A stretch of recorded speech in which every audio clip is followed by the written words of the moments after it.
নমস্কার বন্ধুরা, কেমন আছো? গুড মর্নিং সবাইকে।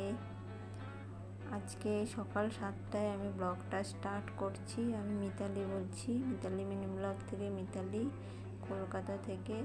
সবাই আশা করি সবাই যেখানে যেমন আছো সবাই ভালো আছো, সুস্থ আছো।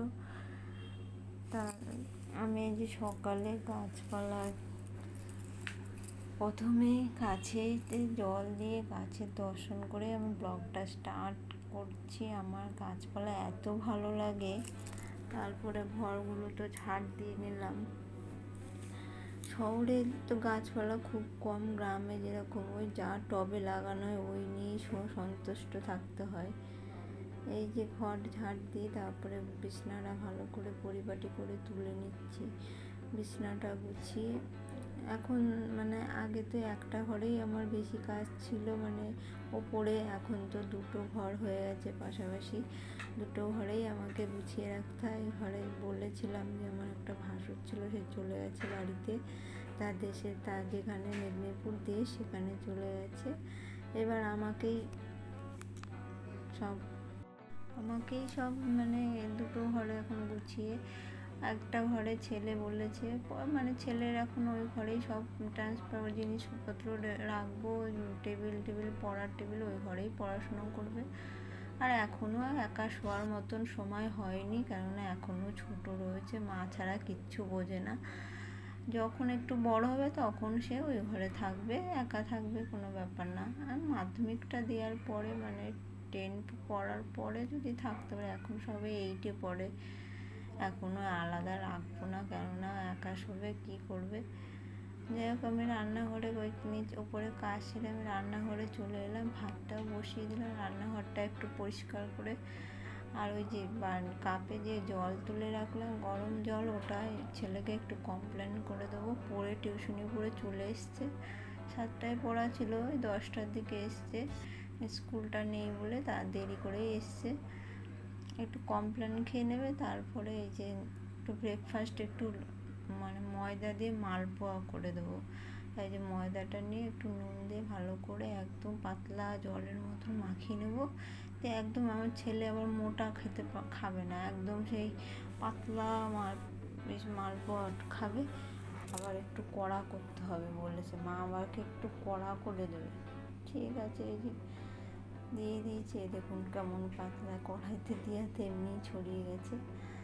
দিয়ে ওটা ব্রেকফাস্টটা এক পাশে কিন্তু ভাত হচ্ছে আমার। ভাত কিন্তু মানে সিদ্ধ চালের ভাত, একটু তো টাইম লাগে।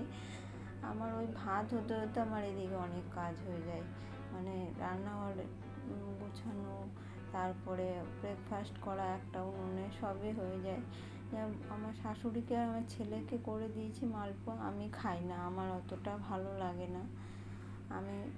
আমি এক একদিন সকালে মর্নিংয়ে ভাতও খেয়ে নিই, মানে আমি ভাতটা খুবই ভালোবাসি। 3 বেলা ভাত হলেও আমার কোনো ব্যাপার না। এক একদিন একটু তাড়াতাড়ি রান্না হলে, তরকারি হলে একটু ভাত খেয়ে নিলাম। যাই হোক, বাবুকে ব্রেকফাস্ট করে ভাত নামিয়ে এবার আনাজ কাটতে চলে এসেছি। আর ডিমটা মানে একটু ধুয়ে রেখে দিয়েছি, এবার ডিমটা বসিয়েও দিয়েছি উনুনে। ডিমটা সিদ্ধ হোক, আজকে ডিমের ঝোল হবে। আর এই যে লাউ শাক নিয়ে এসেছি, লাউ শাকের চচ্চড়ি, সর্ষে বাটা দিয়ে, আলু দিয়ে, আর একটু আমের চাটনি হবে, টমেটো আম দিয়ে। আজকে এটাই মেনু। যাই হোক, শাক কাটা হয়ে গেছে, এবার ওই মানে আলু পেঁয়াজ সব ঘুরিয়ে নিচ্ছি, কেননা পেস্ট করব না। ঘুরিয়ে নিয়ে সব রেডি করে চলে এসেছি। এই যে এদিকে ডিমটা সিদ্ধ হয়ে গেছে, ডিমটা ছাড়িয়ে নিচ্ছি।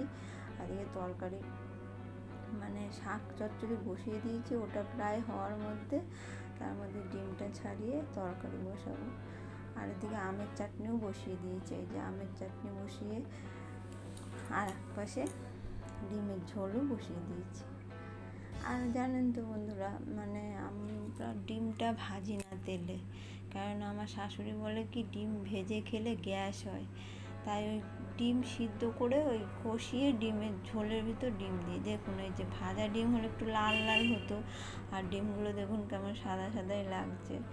আমি বিয়ে হয়ে আসার পর থেকে দেখি এরকম। আমি প্রথমে ভাবতাম বাবা এটা আবার কেমন খায়, এখনও অভ্যেস হয়ে গেছে। মানে ওরা খায় ওরকমই করতে হয়। সে ভাজা ডিমটা তারা পছন্দ করে না, কেউ না। আমার শ্বশুর আগের ছিল, এখন নেই, কিন্তু সেও পছন্দ করতো না, শাশুড়ি আমার দেওর কেউ পছন্দ করে না, বর। তাই ওই ডিম ভাজি না, মানে আমরা যখন খাই এক একদিন ইচ্ছা হলে করে খাই, কিন্তু ওদেরকে আর করে দিই না। রান্নাঘর মানে রান্না হয়ে আমার উনুন টুনুন মুছাই, তারপরে যে আমি বলেছিলাম যে উপরের পাথরগুলো প্রচুর তেল বসে গেছে, কেননা আমাদের অ্যাডজাস্ট ফ্যান নেই। তাই এই 2 দিন একটু ওয়েদারটা মানে বৃষ্টি হওয়ার পর ওয়েদারটা একটু গরমটা কম, মানে অতটা রান্না করতে কষ্ট হচ্ছে না, মানে গরমটাও কম লাগছে। তাই হচ্ছে এই ফাঁকে আমি পাথরটাকে একটু ঘষে নেবো সাবান দিয়ে, মানে মুছে করবো। দেখুন কেমন চকচক হয়ে গেছে। প্রথমে কসবাইট দিয়ে সাবান দিয়ে ঘষে নিয়েছি। চেয়ারে উঠে করতে হয়, কেউ তো করবে না, মানে কেউ রিস্ক নেয় না। আমি একটু রোগা পাতলা আছি, আমার বাড়িতে কেউ বাবা, আমি আগাগোড়ায় আমি পরিষ্কার করি রান্নাঘর, আমার শাশুড়ি তো একদমই হাত দেয় না। তারপরে উঠে ওই কসবাইতে আগে পাথরগুলো ভালো করে ঘষে তেলটাকে ডলে নিয়েছি। তেলটাকে ডলে তারপরে মানে দিয়ে কাপড় দিয়ে ভালো করে 2-3 বার মুছে নিয়েছি, পাথরগুলো চকচক হয়ে গেছে। এবার তারপরে রান্নাঘরটাও মুছে নিচ্ছি। রান্নাঘরের সামনে ওই ঘরটা, আমাদের রান্নাঘরের 2টো রুম, একটা হচ্ছে ডাইনিং মানে খাওয়ার টেবিল আছে, আর ফ্রিজ আছে, অ্যাকোয়াগার্ড আছে একটা রুমে, আর একটা রুমে যে রান্নার সমস্ত যাবতীয়। দেখুন আমি আবার ভিডিও করে আপনাদের দেখিয়েও দিচ্ছি, ভিডিও করে যে আমাদের রান্নার কিচেনটা কেমন, দেখতে পেয়েছেন? এই যে একটা রুম, এই যে এটা বাইরে রাস্তা, ওই পাশে আবার উঠোনের ওপাশেই ঘর, আর এটা হচ্ছে খাওয়ার ঘর। কিন্তু মানে অ্যাডভেস্টারে এত তাপ, ফ্যান থাকা সত্ত্বেও মানে গরমের ভিতরে আমরা খাই না, কিন্তু মানে যখন বেশি গরম পড়ে। আর আমি তো টেবিলে খাই না, আমি নিচে বসে খেতেই ভালোবাসি, আমার টেবিলে অতটা ভালো লাগে না, অতটা ভালো লাগেও না টেবিলে। এই যে রান্নার মেনু করে আমি রান্নার মেনু দেখিয়েছি। তারপরে এই যে আমি দেওরের ঘরে চলে এসেছি, মানে 3-4 দিন হয়তো জামাটা একটু গুছানো হয়নি। এই দেখুন জামা প্যান্ট কেমন আবার সব দড়ির থেকে অগোছলো হয়ে গেছে, এগুলো আবার নামিয়ে আবার ঠিক করে ভাঁজ করে। আর বাবু চান করে চলে এসে পিছনে দাঁড়িয়ে মুখ ভ্যাচকাচ্ছিল, আমি ভিডিও মানে বন্ধ করে দিয়েছি।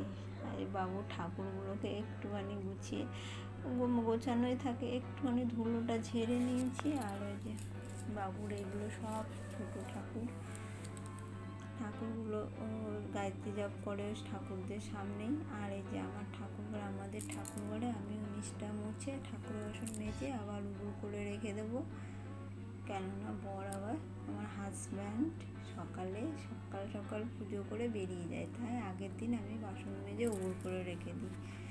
ঠাকুরঘরটার লাইটটা একটুখানি মানে জোরালো কম, তাই মনে হচ্ছে অন্ধকার। এই ঘর মানে আমাদের অনেক দিন টিউবলাইটগুলো হয়ে গেছে, তো একটু কেমন যেন একটু অন্ধকার লাগে। দিনের বেলায় মনে হয় কি রাত্রি হয়ে গেছে, লাইটটা এতটাই। কাজ করতে করতে অনেকটাই, যে আমার সব কাজ প্রায় কমপ্লিট। এক দিদিভাইরা কমেন্ট করেছে, অনেক দিদিভাই, যে আমার প্লেটে দিদিভাই কমেন্ট করেছে যে ব্লগটা ভালো হয়েছে।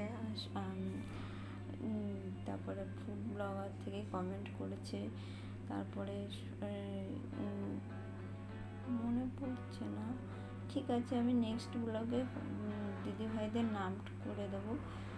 এই যে আমি জামা কাপড় সকালে কিছুটা কেচে নিয়েছিলাম, কেচে চান করেছি, আবার এখন কিছুটা কেচে নেব, মানে বাকিগুলো ছেলে চান করেছে, আমার বরের জামা প্যান্ট শাশুড়ি সেইগুলো কেচে চান করে এসছে। যেমন কেচে চান করেও এসছি, চান করে মানে আজকে যা খাটনি গেল, চান করে এসে এবার একটুখানি হয়তো বিশ্রাম নেব।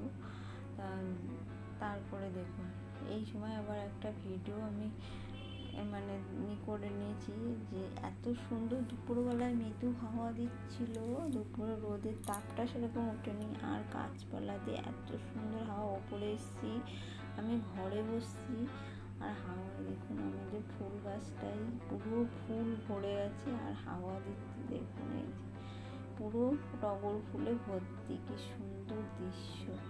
আর কালকে যে জামা প্যান্টগুলো কেচেছিলাম সেগুলো আজকে শুকনো হয়ে গেছে, সেগুলো আমি তুলে নিচ্ছি। এটা আমাদের ঝুল বারান্দা, মানে ঘরের সাইডে একটা বেলকনির মতন।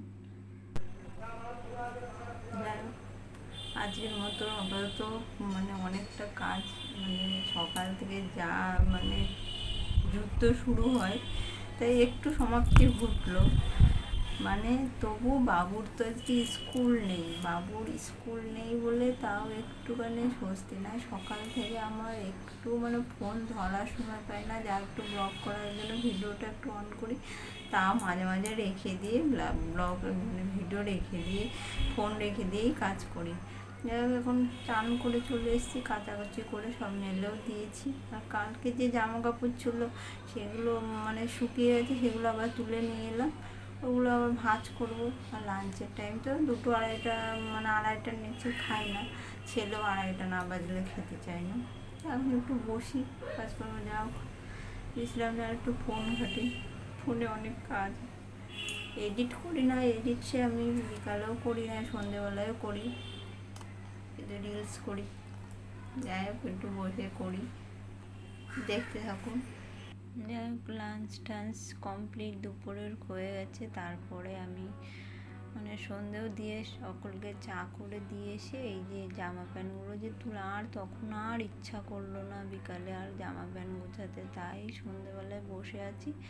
এই এখন একটু জামা প্যান্টগুলো ভাঁজ করে রেখে দেবো, ভাঁজ করে রেখে দিয়ে আবার দুপুরে রাত্রেও রান্না আছে, কেননা মানে তরকারি, ডিমের তরকারি রেখে দিয়েছি, একটু ভাত করে নেবো আর একটু আলু সিদ্ধ আর মানে পেঁয়াজ ভেজে আলু মাখাবো। তাহলে বন্ধুরা, এখানেই ব্লগটা এন্ড করছি। যদি ভালো লাগে তাহলে লাইক, কমেন্ট, শেয়ার করে দেবেন। টাটা।